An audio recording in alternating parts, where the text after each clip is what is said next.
Hey, what's up guys? Before I get into today's video, I want to update you on how I've been doing with my Vital C. And these are the vitamins I've been taking every single morning. And if you guys don't know or don't remember, this is the organic extra virgin olive oil. It contains 100% pure ESS 60. Now guys, there's so many benefits that I've seen myself that line up with all the other testimonies that I've heard of this. And one thing that's really different from me than a lot of the other testimonies that I've heard, I stopped drinking coffee and I haven't been drinking a lot of soda, and I feel more apt to like going more a healthy route. And like I said the first time I was using my Vital C, I'm really looking after my health and putting it at top priority, because I know for me it's so important to have energy and be able to do things and not be tired all the time like how I used to be, and be able to get my work done and be focused. So just from that, I finished off my first bottle. Obviously I'm linking all this stuff down below. They sent me out some more stuff. They sent me out some singles, which this is perfect. So this is my first time opening it. They sent me out just this 5-day package, which you can get this down below as well. But like I said, this is the 5-day supply. And also you can get it in a bigger package. This one has 30 days. So this is a month supply. So you can get a 5-day supply or you can get a month supply. I'm just really excited to see how these actually look. Okay, so first impression, this is actually really cool. So you can literally just snap one of these off, and then the one you're taking that day, just literally twist off the top and it's already good to go. So then you just take this versus using a little cup, which I think is a whole lot easier and way more convenient. So yeah, everything is pre-measured and everything's good to go. And this is just a perfect way to look out for your health and always go the healthier route. But there's so many benefits that come from it. Just by looking off the box, it helps increase lifespan, you get better sleep, you have an increased energy, you have better mental acuity, good joint health, eye health, and the list really just keeps on going. So guys, make sure to click the link down below and get yourself some My Vital C. Yo guys, my hair is really frizzy, so I'm gonna be starting the day off with some Bantu knots. Essentially, Bantu knots is basically twisting the hair all the way down and tightening up your hair, and it literally just comes into like a knot or a ball on your head. We've seen this with many people, but one person that I've seen recently do it was Untitled Chapter, and this is a way that he maintains his hair. This is a great way for you to actually maintain your roots and to lock up that new growth, and to not only tighten up your dreadlocks, but it can also help with creating curly dreadlocks. So it's almost a hairstyle within a method. So about to head to my office right now, and then I'll show you guys the products I'm gonna be using. I'm only using 3 products for this, and it's actually very easy to do. And of course, everyone's looking like, yo, your hair is blonde. If you missed the video of me bleaching my hair, make sure to go watch that video. It's a really cool video, and it's pretty interesting having blonde dreadlocks. Not gonna lie, but I am actually really interested to see how it's gonna look with the Bantu knots. So let's get started. All right guys, let's go ahead and get started with the products. I am gonna be using a spray water bottle. This is just to saturate the hair so that I can get the hair wet and be able to loosen up the hair. It's basically a retwist. With that being said, it makes it easier for you to actually get the hair all the way down into a knot. And it's called Bantu knots even though it's not really an actual knot. You're not tying anything, you're really just twisting it into a ball. And I'm also going to be using the Jamaican Mango and Lime Locking Gel. This is the resistant formula, and I will link this down below. This is my favorite locking gel of all the locking gels. I've tried multiple, and this one has just given the best smell, washes out the easiest, it doesn't create buildup, and it's just perfect overall. And I like how the color is actually white inside of here. And the third and final product is going to just be hair ties. So with all that being said, let's get started. I'm going to take off my glasses so I don't get them wet, and then I'm just going to saturate each dreadlock with water and then just take it one by one. It's really easy, guys. Now I've never done Bantu knots on my entire head, but I have done single dreadlocks. Say if I wanted to pay close attention to a dread, then I would focus on that one. I think the most important for this is just to really saturate the root with a bunch of water. Obviously the length is important too, but mostly just the root. Now I'm gonna get into the locking gel, just taking a little bit. I wanna store this at the root. Getting most of it at the root. I want it to be really tight. So I'm going really tight at the root and then taking it down the length of the dreadlock. And now that you got some tension built up with the twist, you want to kind of allow the hair to retract back to the scalp, and it will create a knot at the root. So if you keep twisting, it will just go down to the scalp and tighten up. So you can see it kind of balling up. That's what you want. It's easier to actually handle it with 2 hands versus trying to just swirl it around your finger.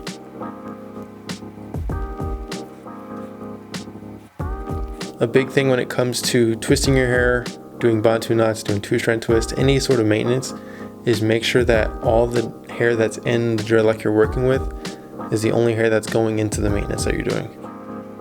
Okay guys, you see how much this retracted back to the scalp? It's literally just a ball. Now I'm going to take a hair tie and tie it down. And voila, just like that, got a Bantu knot right there.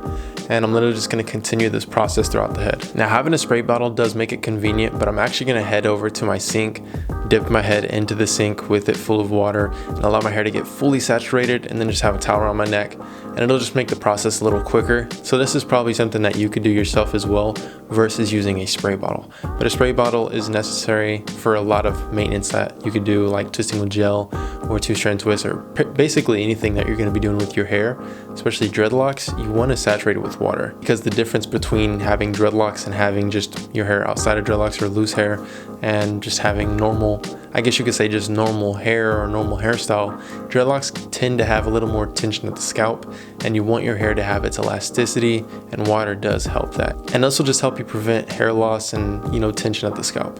So I'm gonna go dip my head in some water.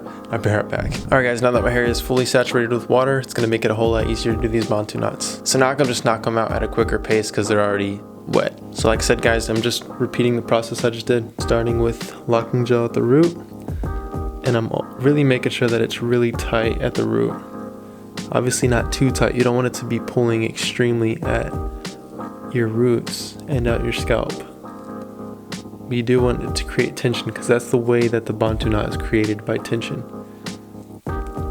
Because you tighten it like this all the way, and then it'll begin to bunch up by you tightening it.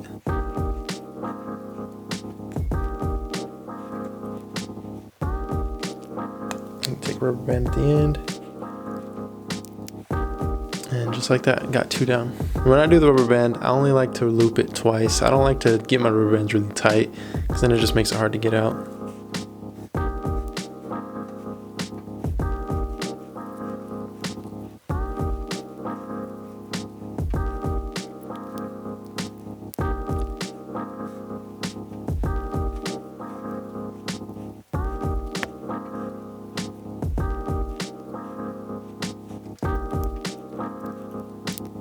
Alright guys, I got 4 down. Now I'm just going to knock out the rest of the head. It should be pretty easy. I'm going to do this pretty quick. I'm doing about 30 seconds per dreadlock.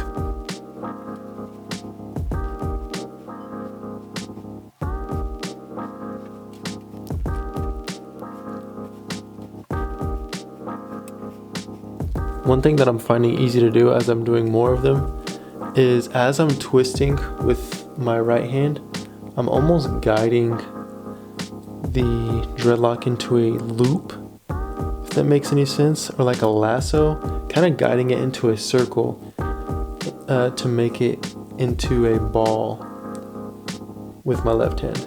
So one is twisting and then one is guiding, and I think that's a perfect way to actually do the Bantu knots.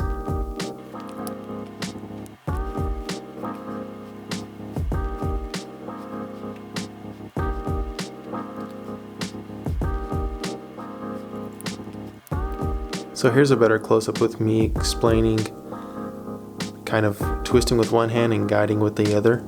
So I got one kind of closer to the tip and then one close to the root. And the one close to the root is guiding, while the one at the tip is twisting. Just so that it gets more of a circular look versus trying to stand straight out. You can see how I'm just constantly retracting to the scalp. It eventually becomes a ball, and then now I can put the rubber band in.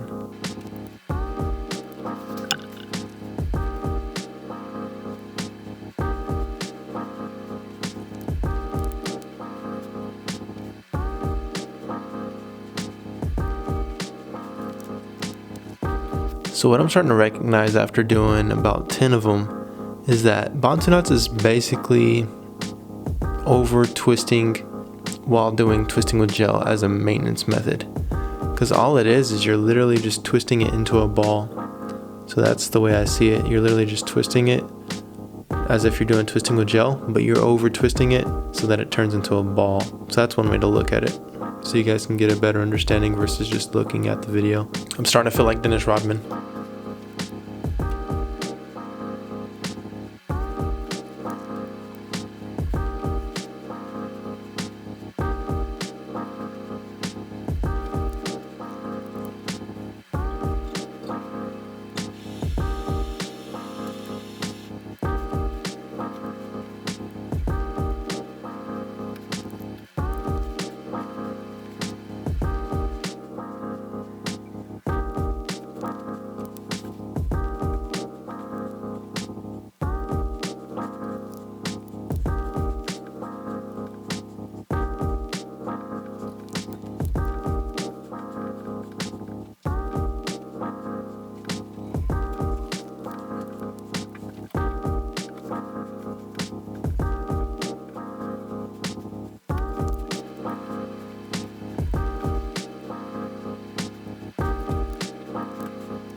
And just like that, guys, let me take this towel off. That is what the Bantu knots are looking like. Some of them are hanging down a little bit.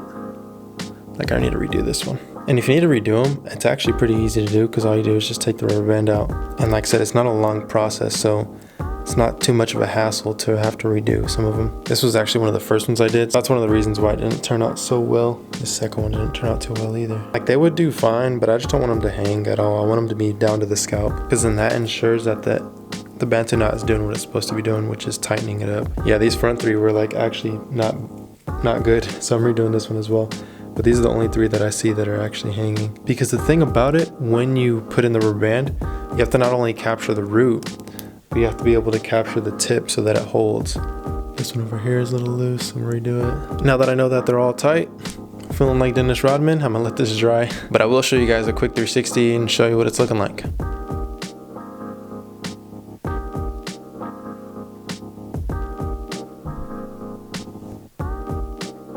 So guys, that is the video. I was gonna take these out, but I'm actually digging the way they look, so I'm gonna keep them in for a while. Probably take them out in the next video so you'll be able to see that. I'm sure they're gonna be really curly after they come out. So make sure to stay tuned for the next video that comes out, because it's most likely gonna be me taking them out and then probably doing something else. And I told you guys I was gonna be dropping a bunch of great videos, so please comment down what videos you guys wanna see, because something huge is about to happen, all right? So I'm just gonna leave you guys with that. But I really do hope you guys enjoyed today's video. If you did, please give it a thumbs up. Other than that, I'll see you guys next time. Hopefully you guys do have an amazing day. Matter of fact, have a great day. Peace out and God bless.